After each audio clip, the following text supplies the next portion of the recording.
Well, hello everyone. It's great to see you here tonight, and I'm glad you could join us for a very interesting interview with Abigail Mullen, or Abby.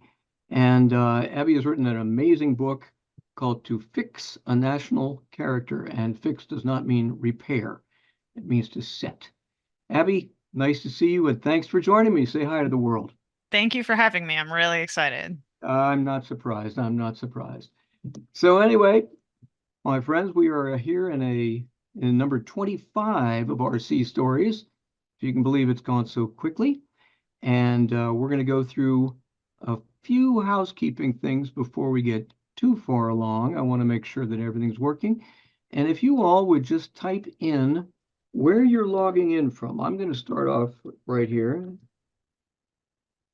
And do me a favor and just send them back to me. Let's make sure everybody can see us and hear us. It's pretty, there we go. Beaufort, Delaware, all good in Delaware, Bethesda, Ensenada, Mexico. Ooh, hello, Brenda. And Potomac, okay, waving hi from Aruba. Ooh, sounds pretty cool. All right. Now, Abby, are you able to see that in your chat window? I am. I'm watching them all pop up. I want to say a special shout out to everybody from South Carolina. Go Ooh, South that Carolina. was home for you? Yep. Oh, very cool. It's so great to have you. Well, it looks like we're all working. Now, as we go, my friends, you'll have the ability to not only make comments among yourselves and to us on the chat window, but we also have a Q&A window up and rolling. And it looks like Judith Bryant has typed into the Q&A Quincy, Washington. So, Judith, if you'd like to chat, hit the chat window instead. We'll be good to go. That'd be an odd question, Quincy. Anyway, we're here with Abby Mullen, and Abby, um, you are a assistant professor at the U.S. Naval Academy, right? That's right. Excellent, excellent. I'm really looking forward to getting into this. The Barbary Wars are the subject of interest for me and have been for a long time because they were really the seminal part of the forming of the U.S. Navy. And so, what drew your attention to that? What made you want to write your dissertation about the Barbary Wars? Fill us in a little bit. Yeah. So before I start, I do have to say that the things that I'm about to say are my opinion only. They do not reflect the opinion of the US government, the Department of Defense, the Department of the Navy, or the US Naval Academy. So just want to be clear about that from the beginning. But yeah, so I actually, my villain origin story, as it were, starts in eighth grade, actually, Oh, no believe it or way. not. Yeah. So in eighth grade, in my US history class, we had the option for one of our class projects to write an essay about a naval hero of the War of 1812, actually. And this was for a Daughters of the American Revolution essay contest. And I picked Stephen Decatur off of the list. I had never heard of him before. I had no idea who he was. I just picked him like at random It was off the just a list. random pick.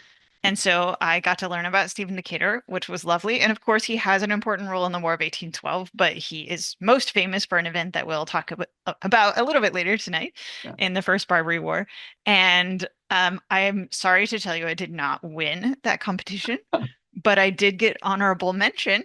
And I actually, if you come to my office at the Naval Academy, you'll see a tiny little trophy on my shelf, which is my honorable mention from the Daughters of the American Revolution essay contest in eighth grade. That is So that very was my cool. first introduction to the Yeah. First Barbary War. And then I learned more about it and I started working through kind of figuring out what I wanted to do with my life and all that jazz. And my senior year of college, actually, I took a class called The Early National Era of the United States, and I decided to write my paper for that class about the USS Philadelphia, actually. And that was probably the thing that really clinched to me the idea that like this is a really interesting war that has not had a lot of scholarly attention given to it. Hmm. Hmm. And so as I started thinking about like I knew I wanted to be an academic, but I wasn't sure what kind of academic. And as I kept coming back to every time I got the chance to write about something in the early Republic, I always went back to the First Barbary War. So then at some point the light bulb turns on and you think, okay, maybe this is like actually what I really want to do. So, Yeah. so that's how I ended up focusing on the First Barbary War for my dissertation, and then which turned into this book. Well, that's a great origin story. And how did you end up at the Naval Academy? Well, uh, it was not up to me. They Oh, hired me. really? I applied, but they hired me. No, no, it's I love the Naval Academy so much. I came to the academy for the first time in 2013, actually again for a conference about the War of 1812, really, about the bicentennial of the War of 1812, and that was my first experience. I was a young graduate student at that point, and pretty much since that moment when I stepped foot on the yard, whenever anybody asked me, like, dream job, where do you want to teach? I would always say the U.S. Naval Academy. Isn't that cool? And amazingly, through a series of auspicious and feels like miraculous turns of Yeah. events, it worked out. So I've been there. This is my third year teaching in the history department, and I love it. Well, we couldn't be more pleased that you're there because that puts you here. It's Yeah, even better. absolutely. Great stuff. Now we're going to be talking about the Barbary War, specifically the first, but I want to take a moment to get the background of what we're in for. This has to do with the Barbary States, which of course were the north coast of Africa from the Atlantic through Gibraltar into the Mediterranean. And it was actually part of the Ottoman Empire, although they Yeah, were sultanates. Would you give us an idea of what the world was like back around the turn between, really between the end of our revolution and 1805? What was the world like? definitely. So let me actually pull up my slides so I can give you a map Oh, that'd be great. of what the world, the Mediterranean world anyway, looks like during this era. So, of course, there are some really key things that are going on in the world during the era between the end of the American Revolution and the end of the First Barbary War. And the main thing that's going on almost immediately afterwards is the French Revolutionary and Napoleonic Wars, which turn out to be a global conflict that really gets started. Of course, the French Revolution is in 1789, but then the big wars start in 1792, 1793. And the Napoleonic Wars go on until 1815. So they actually start before the First Barbary War and they end well after. Yeah.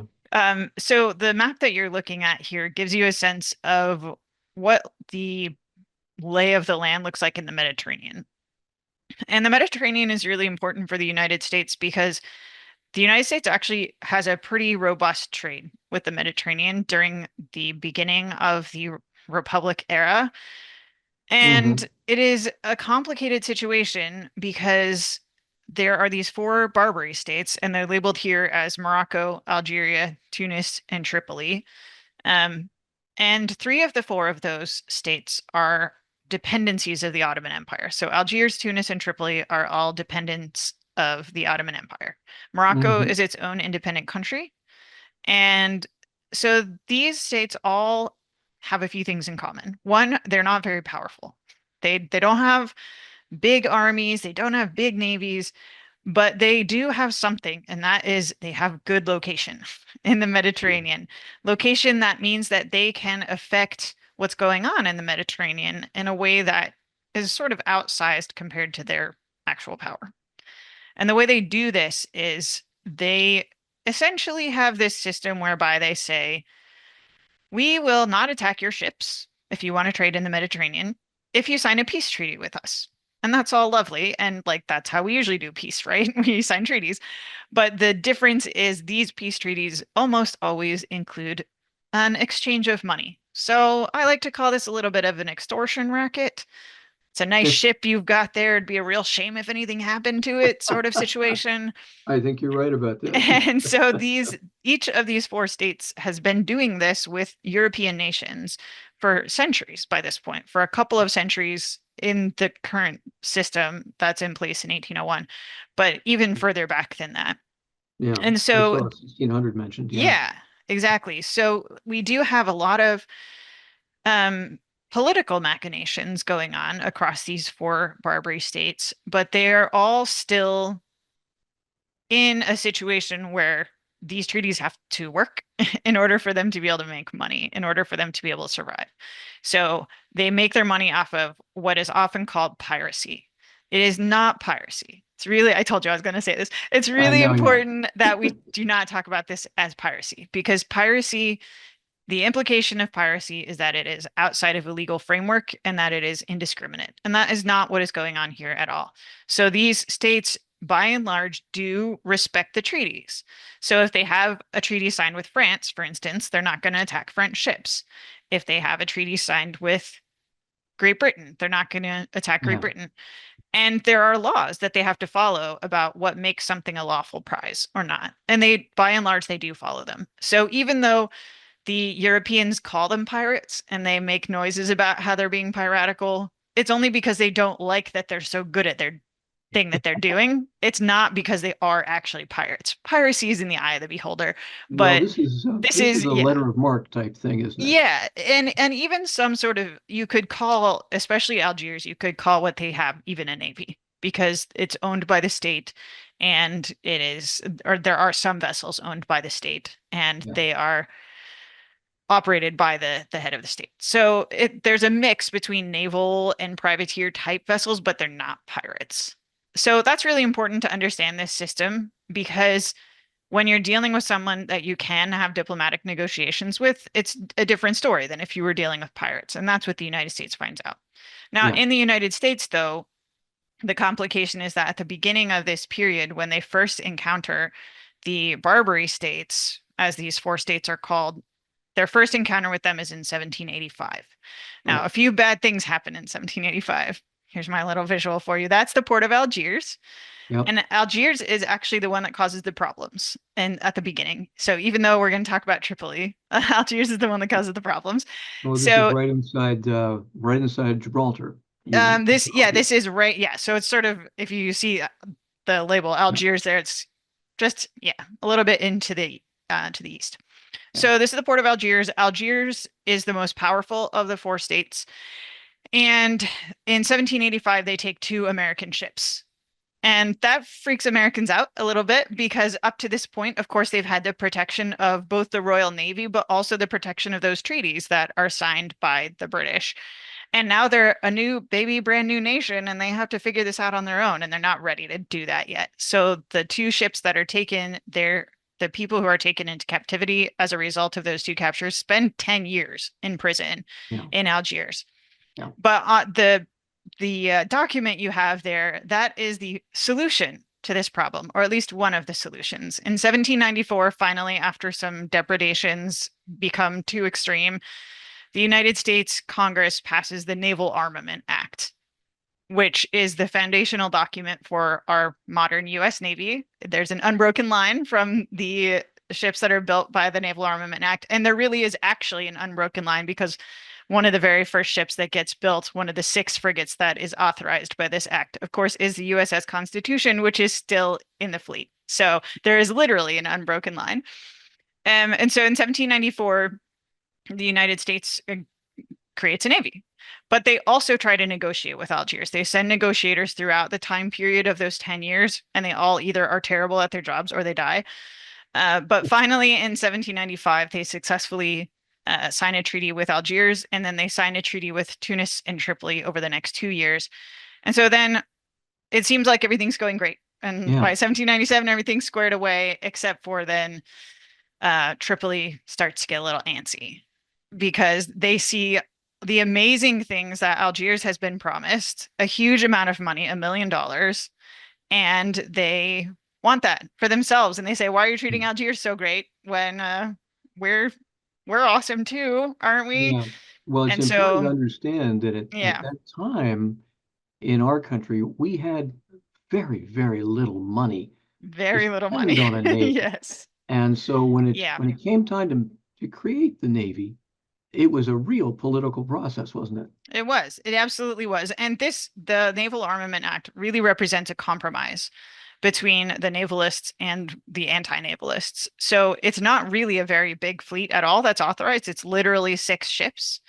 And there is actually a provision in the Naval Armament Act that says if peace is signed with Algiers, then the Navy goes away. Then this whole building program stops. And when I tell my students about this, I always ask them, we read the Naval Armament Act and I say, okay, here's this clause. What do you think happens? Does the United States sign peace with Algiers based on the fact that I've just told you this is the foundational document for the Navy that you're a part of? And they're all like, oh, definitely no. And I'm like, nope, we actually did sign a peace treaty. And they're all like, what? How's that possible? But then we talk about how John Adams has some real power here, and George Washington decides to finish the frigates that got started in 1794. And then Adams completes the other three when he becomes the president. So it is the foundational document of the Navy, even though by all rights it should have actually gone away. So I can keep talking, but if you want to ask me more questions. It's good. I'm trying to not to talk too much on that. That's great. I mean, I can go on for a long time. Yeah. So we come up to 1895. We've got the naval treaty established, and then we get into the Barbary Wars around 1800, 1801. Mm-hmm. How does that happen? What seems to go on? Yeah. So this is where Tripoli gets jealous. And the Bashaw of Tripoli, Yusuf Karamanli, he sees the great stuff that the United States has given to Algiers, and he wants it for himself. The treaty with Tripoli is just vastly, vastly inferior to the one given to Algiers. In particular, he wants the United States to build him a warship, which they had actually built several ships for Algiers by this point. So he wanted one of those. And the consul in Tripoli, James Lander Cathcart, was not an extremely good diplomat or qualified consul. His claim to fame, actually, the reason he got the job is that he had been one of the captives in Algiers starting in 1785 and had been released in 1796 and then had gone back as the consul to Tripoli. So he knows some stuff about how the system works, but he's not a very diplomatic person. So he kind of sort of bungles the negotiations a little bit. And so in May of 1801, the Bashaw of Tripoli has had enough, and he cuts down the flagpole at the U.S. consulate in Tripoli, and thus war is declared. Luckily, or not, the United States government had actually already sent a squadron. And so when war is declared on May 14th, there's actually a little squadron of naval vessels already in the Atlantic coming over to the Mediterranean. And they're coming as what the Secretary of the Navy calls a squadron of observation. So they don't really know what they're going to find. They know that things with Tripoli had been tense, but they'd also been tense with Tunis, and you never know what's going to happen with Algiers, and you never know what's going to happen with Morocco. So this little squadron is 4 ships, it's 3 frigates and a schooner, and it is going to come over and just watch and look to see what the situation is, and then depending on what they find, do various and sundry things. And so when they get there, they find out that war has actually been declared by Tripoli, and so then they have to decide what they're going to do. This is tricky. You can imagine, as I told you earlier, this is an era in which the British and the French are beating each other up rather badly. And so there's a huge, huge naval presence in the Mediterranean. There's massive British fleets all over the place in the Mediterranean. And so it seems sort of I don't know, idealistic, hubristic that this little tiny navy, 4 ships, is going to somehow accomplish what these giant British fleets either cannot or will not accomplish in taking out this Barbary threat.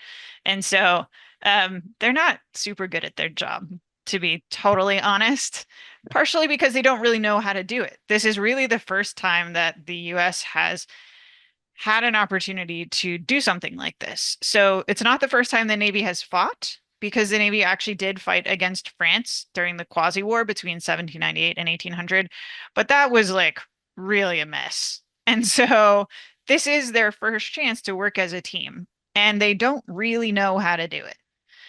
And they also find that they have a bunch of threats that they weren't necessarily anticipating. So when they get to Gibraltar, they learn that there's actually a Tripolitan ship in Gibraltar, and they don't know what to do. Do they break up the squadron and leave one ship to watch it and make sure that it doesn't get out. Because Gibraltar, of course, as you saw from the picture there, and I'm sure you already know where the Strait of Gibraltar is because you're all sailors, but the Strait of Gibraltar is the entrance to the Mediterranean. So if there's a Tripolitan sitting right there at the entrance to the Mediterranean, well, then that's easy pickings for any American ship that's going to come through. So they have to decide, are they going to divide up their already tiny fleet and leave one there? Or are they going to keep all going on to Tripoli?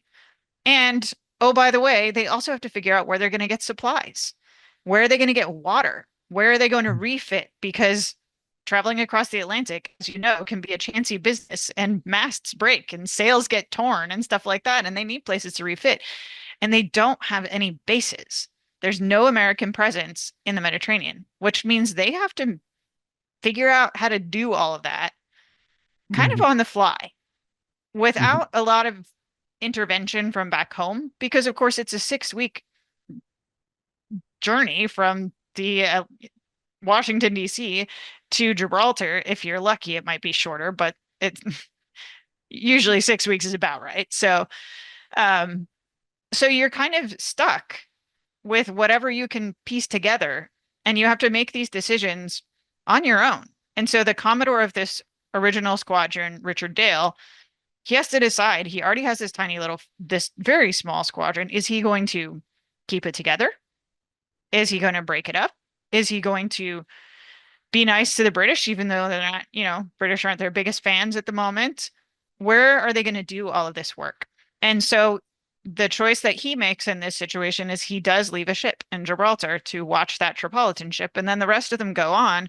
But then he also is getting all of this information from American merchants in the area who are saying, we really need convoy because it's really dangerous and we want to be protected. And so he peels off another one of his ships to go do convoy duty a little bit further into the east of the Mediterranean. And so by the time he gets to the Tripoli area, or really to Malta, it's just him and his ship, the President, and the schooner, the Enterprise. And that's not really enough to do anything with. So he's kind of in a bad place. He's stuck a little bit because he has such a small squadron. So he has to then make nice with the British in Malta. And that's really going to be, I actually have a picture of Malta. Hold on. Let me see if I can find it. Oh, okay. So this is Tripoli. This is actually Stephen Decatur's chart of Tripoli, which I love. Um, and you can see here, it's a little bit hard to tell where Malta is, but it's almost on the fold. So I've sort of called out the port of Tripoli there, but Malta is just above the crease in the picture. And this is going to be the most important port for the Americans during the war. It is occupied by the British, but it has a very complicated political situation. But this is the closest port that they can reliably get water and supplies at. But they have to make nice with the British, which is a challenge sometimes, both from the British side and from the American side. And so it is a complicated situation that Richard Dale finds himself in when he goes to enact what he believes is the right strategy against Tripoli, and that is the blockade. All navies love blockades. They're sort of the tried and true naval strategy. However, most blockades are usually attempted with more than two ships. That's not really enough ships to actually do a blockade, but that's all he has at this point. So that's what he's got to do. And so he kind of he does the best he can, but he's not very effective because Yeah. he just doesn't have the power to do what he needs to do. So when he is trying to figure all of this stuff out, he really is completely on his own. He has very vague orders from the Secretary of the Navy, but the Secretary of the Navy doesn't know any of the circumstances on the ground here. He doesn't know what's happening. And so he's kind of stuck making his own decisions. And that's going to be a hallmark of all of these captains, all of these commodores, and even within the squadron. So in this case, for instance, when Richard Dale, who again is the commodore, and he's sailing with this schooner, the Enterprise, they're sailing together in the blockade of Tripoli. But then Andrew Sterrett, who's the captain of the Enterprise, he's just a lieutenant, so he's young. He has to go back to Malta for water. And as soon as he leaves the eyesight of President, he is on his own and he has to decide what to do when he encounters a threat. And so he does encounter a threat, and Dale had given him very specific orders about what to do when he encounters that threat. So, in my little picture of that, um, so he encounters a ship which is very helpfully named the Tripoli. And the Tripoli, he stops the Tripoli and says, "What are you guys doing?" And they say, "We're out hunting Americans." And so he's like, "Okay, well, good news, we're American." So he fights a little battle with the Tripoli in which he defeats the Tripoli. And then in an event that people are just shocked by later when they learn about this, all he does is he dismasts the Tripoli and he throws her guns overboard, and then he proceeds on to Malta. Later commentators, including Thomas Jefferson in his address to Congress in 1802, will say that this was done because the Navy had not been given sufficient authorization to take ships. That's not true, though. That's absolutely not true. The Secretary of the Navy did give them orders that they were allowed to take ships, but Dale had given Sterrett very specific instructions about this exact circumstance because the thing that mattered the most in this instance was getting back to Malta for the water. Because they had, as you know, you can't drink salt water. So Yeah. you have to have water in casks. And if you don't have water, then you have to leave the blockade. So the Enterprise was getting water for both herself and the president. And if she didn't get it fast enough, then the blockade would have completely collapsed. So rather than take the time that's necessary to actually take a prize, Sterrett was told, just cut your bait, like just get out. Yeah. And he did. He did exactly what he was told to do. He did everything exactly right. But this is just an example of some of the ways in which the material conditions of the Mediterranean make it hard to do anything really amazing and awesome. So, this actually might be a good break for your All right. commercial, That because then I sounds want to talk about what happens in the third squadron. that sounds good. Stop your share for a second. I I want to. shall. There you go. We'll pick this up in just a minute, my friends, and we're going to take a second to learn a little bit about joining the American Schooner Association. This is a pitch to ask you to join us at the American Schooner Association. Founded in 1972, the American Schooner Association is dedicated to the history, preservation, and promotion of the schooner rig. You don't need to be a schooner owner to join the organization, just to be interested in these beautiful boats. As time marches forward, the role that schooners played in the history of our country is fading too. Your membership helps support educational programs and provides a base for preserving these vessels. So, join us. It's inexpensive, important, and we'd love to have you along. We'll see you at amschooner.net.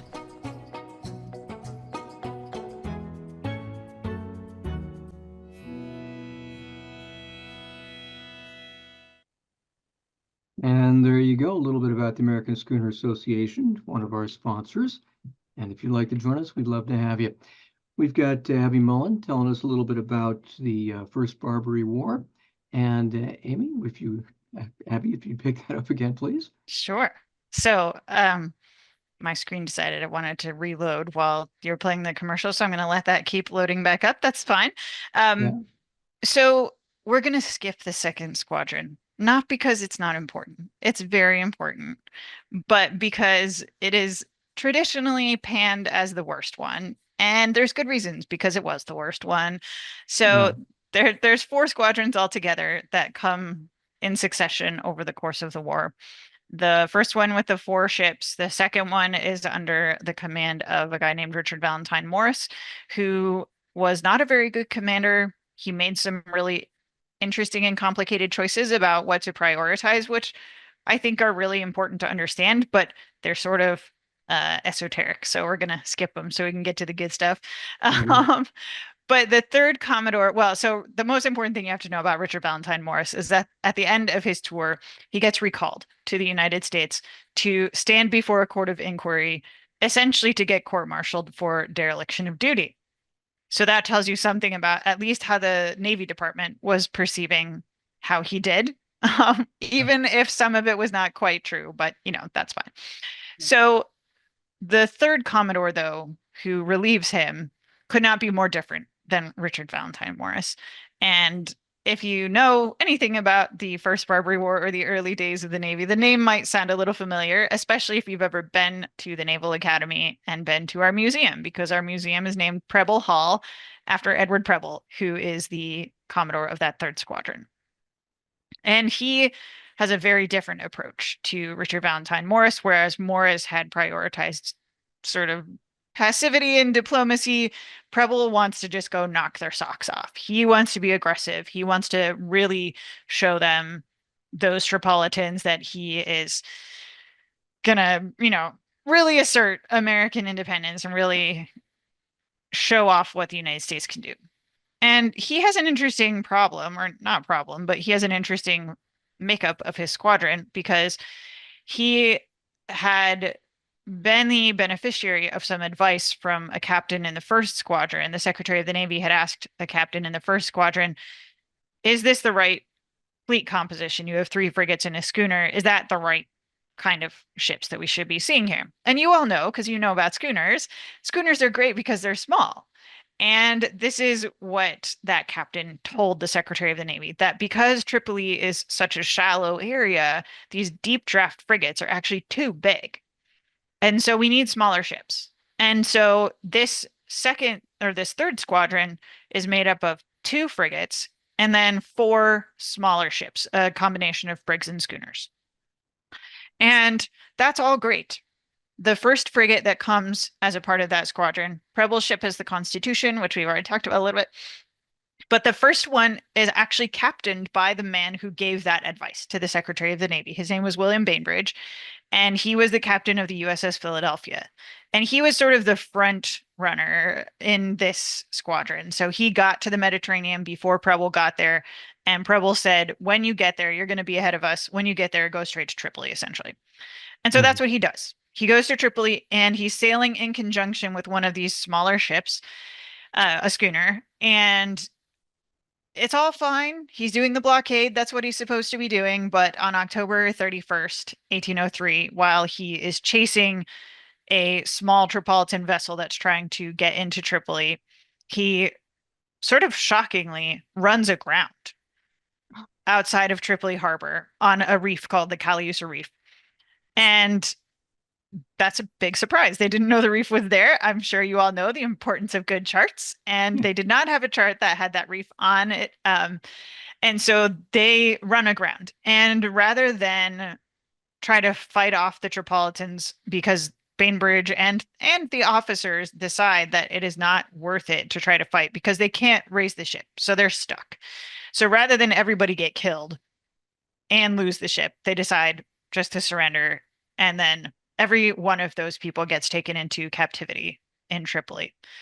Yeah. That's a pretty big deal because that's just over 300 American sailors who are federal employees, as it were, who are now in captivity in Tripoli. And of course, you can imagine that absolutely changes the calculus for bargaining, where Morris had not really done anything to make the Tripolitans afraid of him, but now the momentum is absolutely on the other side, where Tripoli has all the power here because they know that they can't do anything super aggressive or the Bashaw of Tripoli can just execute all those guys. And in fact, that's a real concern.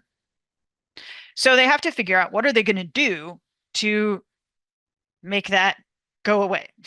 How are we going to fix this problem? Yeah. So now I'm going to share my screen again so you can see my little picture.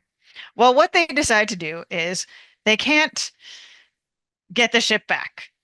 It's too deep into the harbor. The Tripolitans actually were able to refloat the Philadelphia a couple of days after October 31st because the tide shifted and the reef shifted a little bit, and the bar reoriented itself just enough that they could raise the Philadelphia, and they actually sailed it further into the harbor so that it was not going anywhere. And in some discussion, various and sundry people said, well, we should try to get the Philadelphia back out of Tripoli Harbor. But people who understood how this works said, that is not ever going to work. It's a suicide mission. We can't do that. So what they decide to do instead is they have taken in December of 1803, they took a very small Tripolitan vessel called the Mastico, which is just a ketch. And they realized that this vessel can help them do something really outlandish. They're going to put about 70 guys onto this ship and they're going to sail it up into Tripoli Harbor. They're going to anchor it next to the Philadelphia. They're going to get onto the Philadelphia, overcome the fairly minimal contingent of guards. They're going to set a bunch of charges on the Philadelphia and they're going to burn her and then they're going to get out. Mhm. That's how it's supposed to go. Shockingly, that pretty much is exactly how it went. They had some false starts at the beginning. They were going to go a little bit earlier than they ended up being able to do, but essentially that's what happens. And the leader of this little expedition is a man that we have already talked about today, and that is a young lieutenant named Stephen Decatur. So Stephen Decatur leads this mission on the Mastico, which was renamed the Intrepid. And they sail up to the Philadelphia in the dead of night, and they have a Sicilian pilot on board who had been piloting the Constitution, who speaks Arabic and speaks the lingua franca. And they sail up next to the Philadelphia, and they say, "We lost one of our anchors in the squall that was happening yesterday. Can we just high up next to the Philadelphia?" And all of the sailors are wearing sort of civilian clothes, and they're looking as unthreatening as possible. And so the Philadelphia guards actually allow them to pull up next to the Philadelphia and tie on to the Philadelphia itself to hold them fast. And it's not until right at the very end that the Tripolitan guards are like, "Oh, something is not right here." And so they start, sending the alarm up, but it's too late by that point. By the time they start shouting, "Americanos, Americanos," it's too late. So the guards are overpowered. They run through the entire ship, they set the charges, and then in this very evocative picture, they set the Philadelphia ablaze. And it's said that the blaze can be seen 10 miles away. So it's a pretty spectacular event. And they all get off the ship. Everybody gets back onto the Intrepid. Everybody gets out alive. Stephen Decatur, of course, gets a lot of credit for this, and he should. He absolutely should. And he, because of this mission, holds the distinction of being the youngest captain ever commissioned in the U.S. Navy. So he was 25 when he was given the captain's commission as a reward for burning Philadelphia. Mm. Mhm. Unfortunately, though, this doesn't do that much for the United States, really. It's a moral victory. It looks great. I mean, who doesn't want to talk about this sort of commando mission, right? But it doesn't do anything because the United States had already lost the Philadelphia. So it wasn't like they got the ship back. They didn't get back any of those 300 prisoners, but at least they felt like maybe they'd done something. Yeah. So Preble was not satisfied with this, and he spends the entire summer of 1804. This happened on February 16th, 1804, by the way. He spends the entire summer bombarding the port of Tripoli, which is a step up from just a blockade. So he acquires bomb vessels from various places in Italy and Malta, and he spends the summer bombarding Tripoli. And at the end of that, there's still not much movement by the Bashaw because he still holds all 300 of those prisoners. So he's still in a pretty decent negotiating position. So Preble finds himself in a situation where he knows there's a relief squadron coming and he's going to get relieved. That's just how it was. It wasn't he had not done anything wrong. It's just the terms of enlistment were up for these sailors. And so, like, this is just how you do it. You just get replaced. And he knew that the person coming behind him outranked him. And so he was going to lose command of the squadron. And he was not very happy about that. So he decided he was going to make one last ditch effort to try to change the course of the war, to bring the Bashaw to terms before his relief got there so that he could be the one who did all the good stuff, So he actually uses the Intrepid again, this little boat that's in this picture.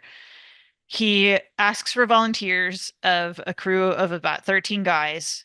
They're going to load up the Intrepid with explosives from all around the squadron. Actually, almost all the ships from the squadron contribute some powder and charges and stuff like that. And they are going to sail the Intrepid into Tripoli Harbor and hopefully up close to the fortifications, up close to the galleys that are in Tripoli Harbor. And they are going to explode her. So they're going to make her a fire ship. And of course, when you do a fire ship, the goal is to get all the people off before you explode the ship. However, that is unfortunately not what happens. So the Intrepid on September 2nd, 1804, sails into Tripoli Harbor, and for some reason, which we still do not know and probably will never know, the Intrepid explodes prematurely and it kills all 13 men on board. And so if you ever go to the Naval Academy, there's a monument, the Tripoli Monument, and 3 out of the 6 names on the Tripoli Monument were men who were killed on the Intrepid. So it doesn't work. He doesn't get what he wants. He's not able to move the needle with Tripoli before his replacement comes. And his replacement is a guy named Samuel Barron. And Samuel Barron is a good and competent commander, but he's not aggressive like Preble. And more importantly, when he gets there, he's super sick. He's actually so infirm that he really can't even sail. So he spends a lot of time in Malta and ends up actually giving over command of the squadron to his second in command, John Rogers. And so all the momentum, if there was any momentum gained by Preble, it was essentially lost because Barron really just couldn't keep it up. So then we end up in a situation where we have this quotation from William Eaton, who we're going to talk about in just a moment. This is where my book title comes from, because William Eaton, who was the consul in Tunis, has this idea that the United States needs to use this war to demonstrate to the world that the United States is a real nation, that it's not just a fly-by-night, seat of your pants, we don't know what we're doing type of accident, but that this is a real nation and it's really able to play on the world stage. And so when he says it is not only then in Barbary that we are about to fix a national character, it is in the world, he's really talking not about the United States' reputation with the Barbary states, but about its reputation with Europe and how they want to use the Barbary states in this war with Tripoli to cement or fix, as you mentioned, the reputation of the United States. And that's how he sees what is going on here. This is in 1802 when he makes this statement. He's still the consul in Tunis, but he has a scheme that he thinks is actually going to do this because he looks at what the Navy has done up to this point in 1802 and then continuing on into 1804. And he thinks, man, the Navy is really doing an extremely bad job here. They're not succeeding at what they're trying to do. So we need a new plan. And he has got a new plan. And it's a real good one. So I think maybe this would be a good time for the other commercial before we start into the new plan. That's a great So I will stop sharing. All right. Hey, there we go again. Wow, Abby, this is just great. I sure appreciate that very much. All right, here we go. We are looking for people to participate in the Great Chesapeake Bay Schooner Race, and that's what this is all about.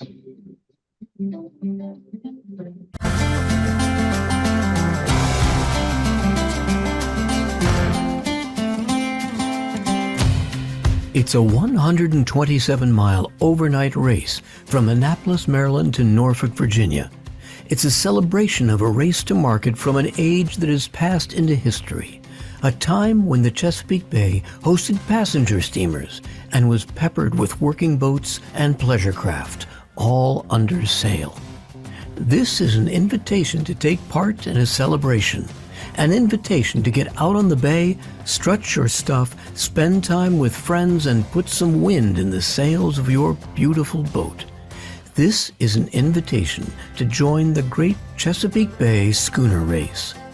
After more than 35 years, the Schooner Race has decided to add an invitational class for non-schooner boats that would like to join us in the fun.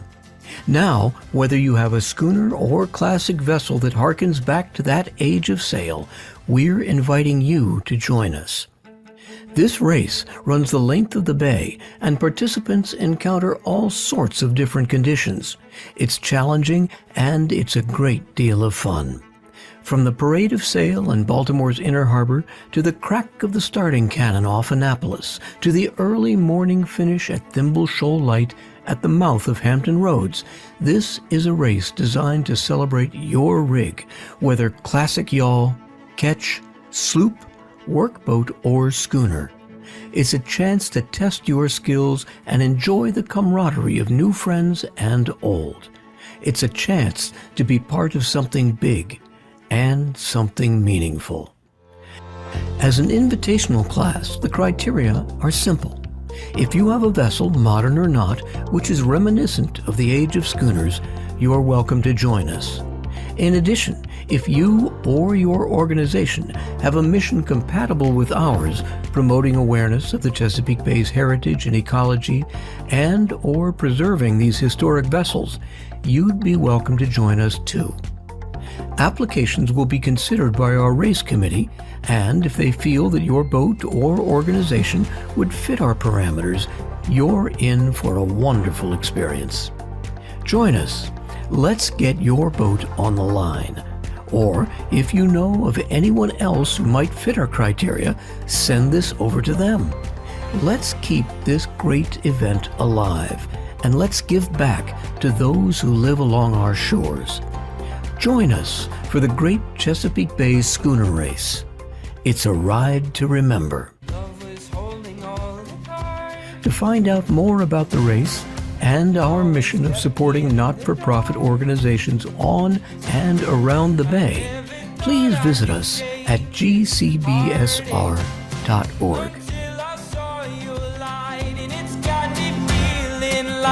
Life is good, yeah. Life is good, yeah. Yeah, in my darkest times, you got me feeling like I've been walking on air. Left all my worries and cares. I've got no burdens around you.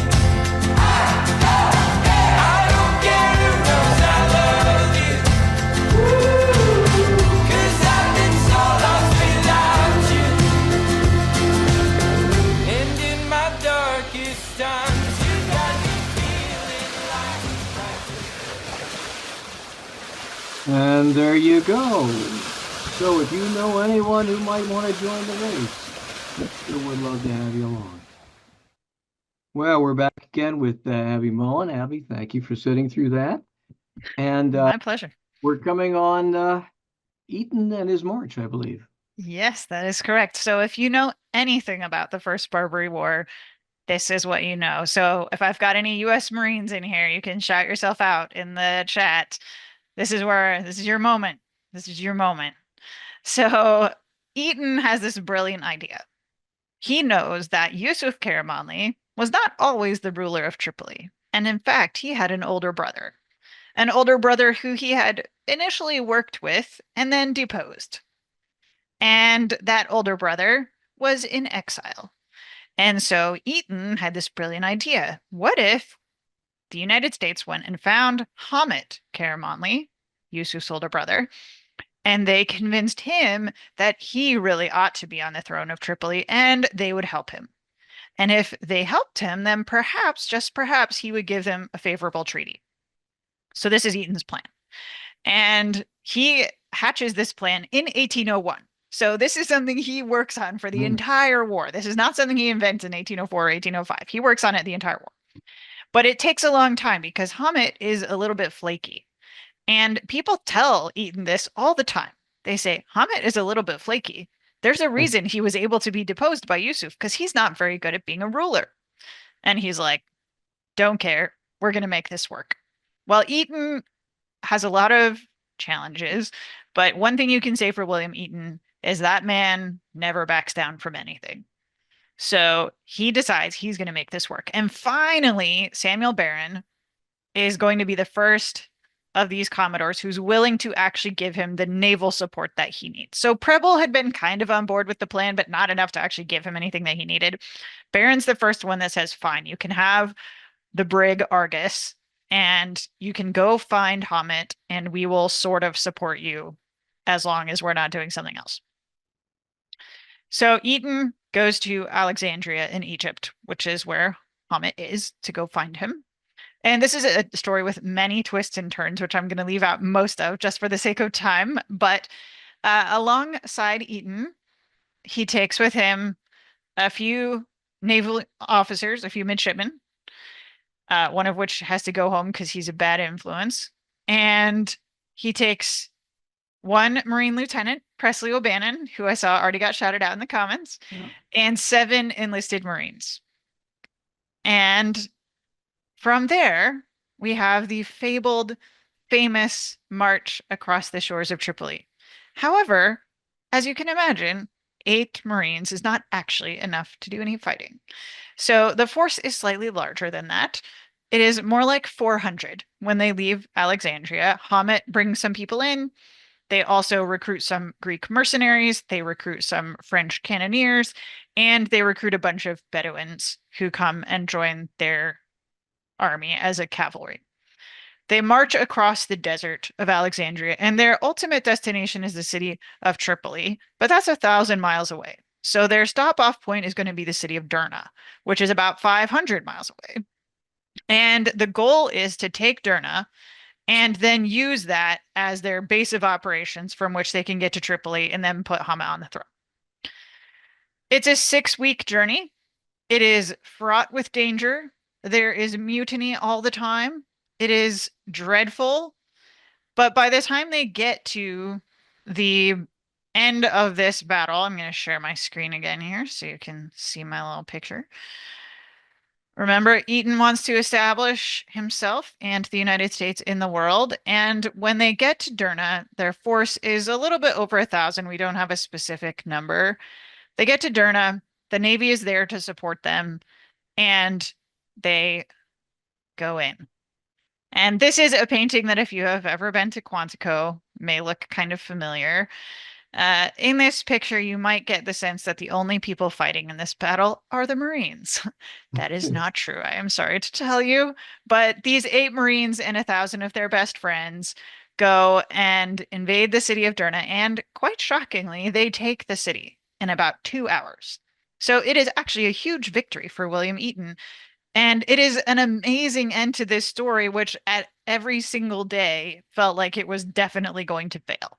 Everyone thought it was going to fail, and yet somehow it didn't. He did it. The problem is that Yusuf Karamanli, the actual ruler of Tripoli, has been paying attention to what is going on here, and he is not really interested in messing with this. He's not concerned about Hamet necessarily because, again, Hamet, he's already done this once. He knows he can do it again, but he's not really worried about it. He's kind of getting annoyed. Like, this is frustrating. I'm tired of dealing with these dumb Americans. And so he approaches the American fleet, Samuel Barron and John Rogers by this point, and says, okay, let's talk. I'm tired of all this nonsense. Your people are sitting in Derna, and I don't feel threatened by them, but also I'm tired of them. So let's talk. And so while Eaton and Hamet are occupying Derna, the US is actually negotiating with Yusuf. And so this all happens at the end of April 1805. And by the middle of May, the United States and Yusuf Karamanli have come to terms. Which means, of course, that Hamet is not going to be seated on the throne of Tripoli. And Eaton is very, very, very angry about that because he had told Hamet that he would.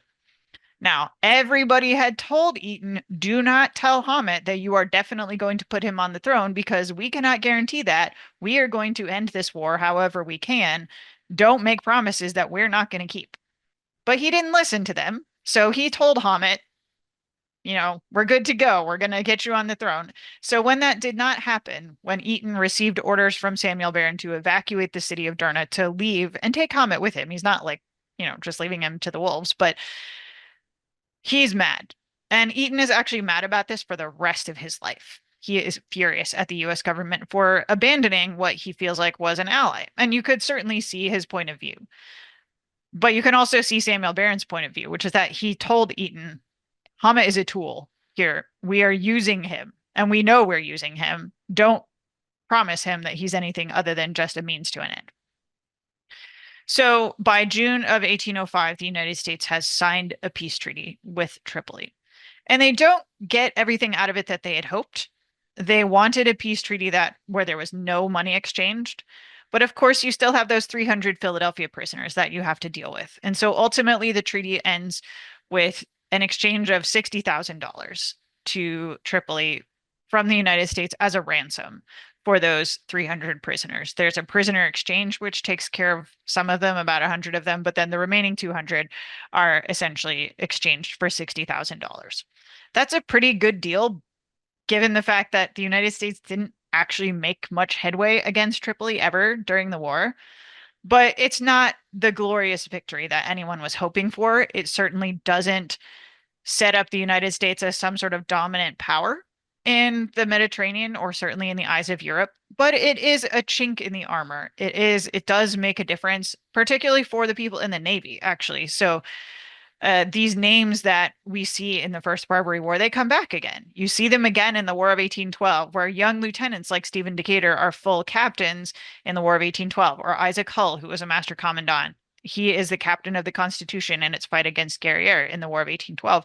So a lot of these young sailors, young officers who were just learning about what it actually means to be a naval officer, what it means to fight in the Navy, they get their feet wet against a very small power, minimal power, so that when they fight against the British in the War of 1812, they actually have a better sense of what they're doing. Again, it's a mixed bag in the War of 1812 even, but they have more experience, and that really does make a big difference for them. So it's not really solved, though, because there's still 3 other Barbary states, and they're still having to fight with Tripoli all the time. And so I'll close out with talking about, oh, sorry, here's my little timeline. I forgot to show you my cool little timeline.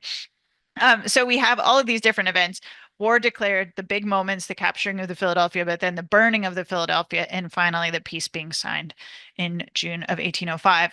But then this is really where it kind of ends for the United States. And that is after the War of 1812, when all of these, again, all these young officers are now captains, and they are realizing that Algiers actually has become a problem again. Algiers has started making noises and causing problems. And so after the War of 1812, in a sort of stroke of desperation, they're really frustrated at being blockaded by the British during most of the war. So both Stephen Decatur and William Bainbridge actually command 2 different fleets that go to Algiers and stand off the port, and in a very short amount of time are able to sign a new treaty with Algiers that keeps them from having to ever pay tribute to Algiers ever again. That's not the end of the story necessarily with the First Barbary War, or even the Second Barbary War, which is what you're seeing in front of you in that war in 1815. But that's really where the package ties up into a neat little bow, is at the end of the Second Barbary War. But it's really not until France colonizes Algiers in 1830 that the Barbary system is completely broken, so that no one has to pay tribute to the Barbary states ever again. So that's pretty much the story of the war. And I'm going to put up my extremely self-serving slide now, which is to say, if you're interested in buying the book, there's lots more stories in there than just the ones we've been able to tell. In fact, I didn't even tell some of the ones that I find the most interesting. So please do use this checkout code at Johns Hopkins website, because that's the press that this is published with, and you can get 30% off, which is a pretty good deal because it's a more expensive book than I wish it was. So so please read it if you're interested, and I'm always, of course, very happy to talk more about this, and I'm also happy to answer questions right now. And there you go. Abby, that was just great. Thank you so much. Thank you. Ladies and gentlemen, Abigail Mullen. And I will tell you, it is a very, very complete book, having gotten through it recently.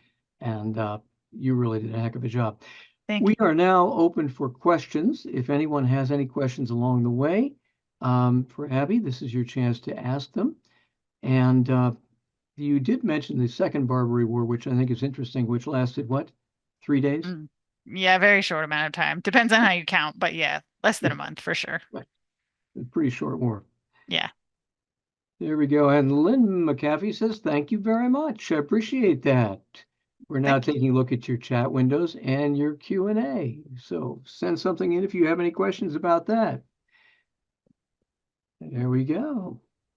Oh yeah, so I'll actually take a crack at this first one in the Q&A here from Ernie, which is, was this sort of aggression in Preble's nature, or because of what happened to the previous guy? It certainly is his nature.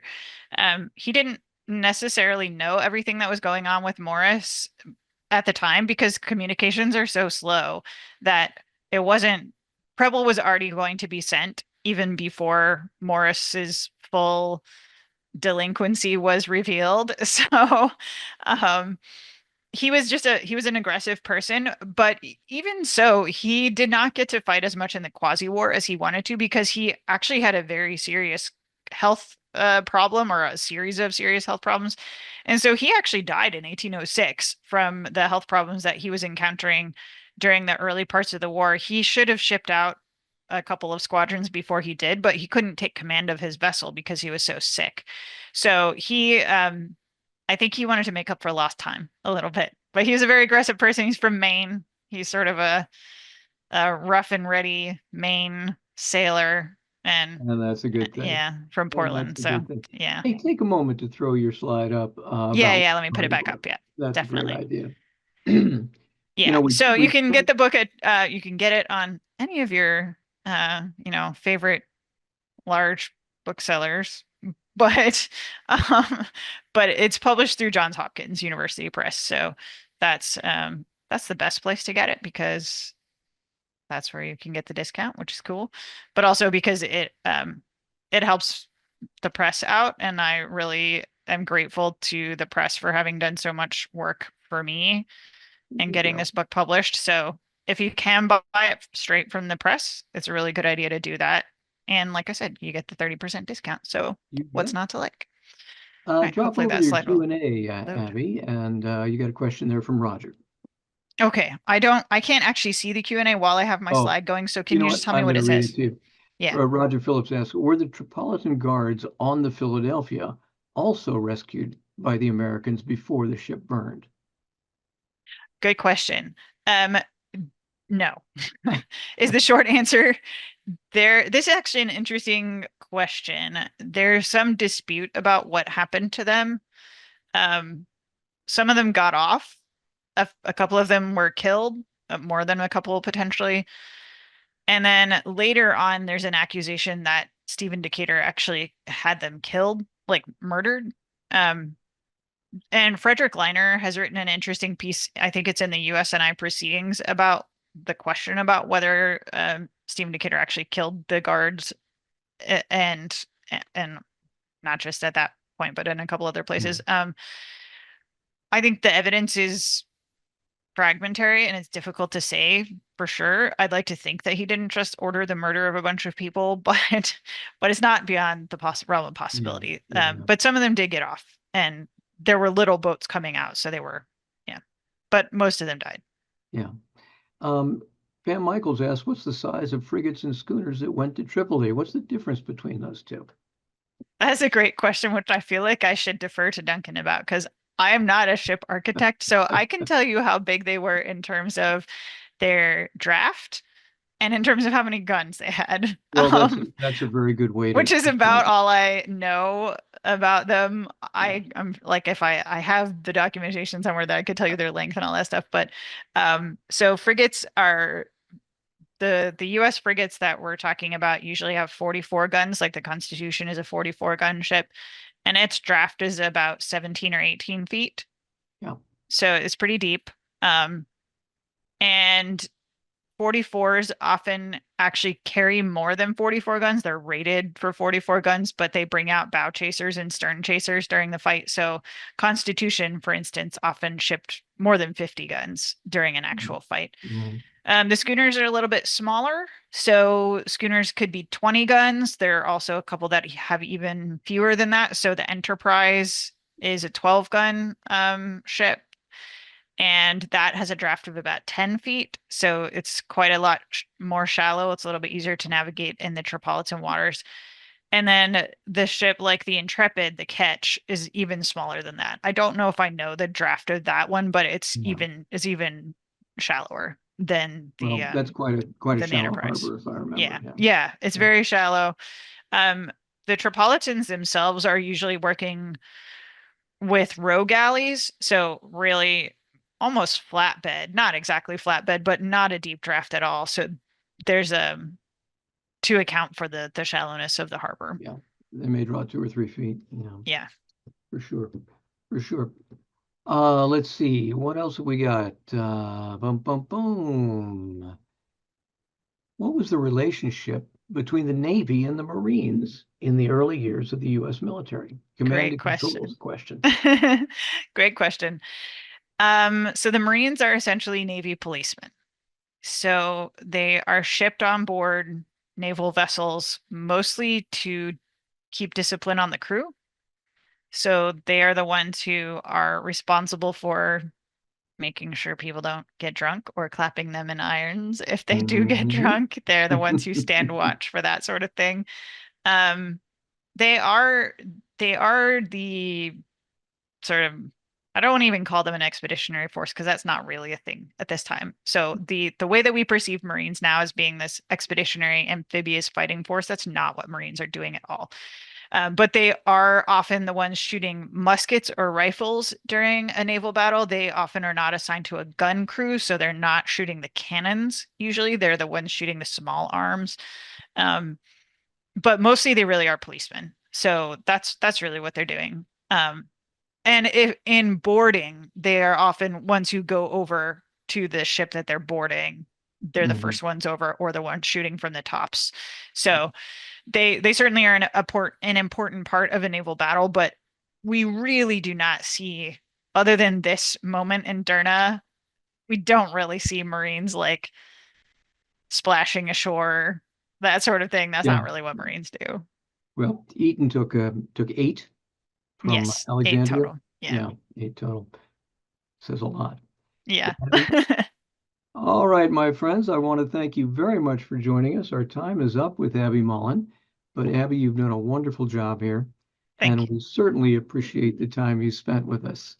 Well, thank you very much for having me. It's been a Oh, pleasure. it's so great. We have recorded this, everyone, and I expect we should have it up, I would think, within about 2 or 3 days on our websites. And I wish you all the best. Thank you, Abby, so much. Thank you, and thank you all for coming.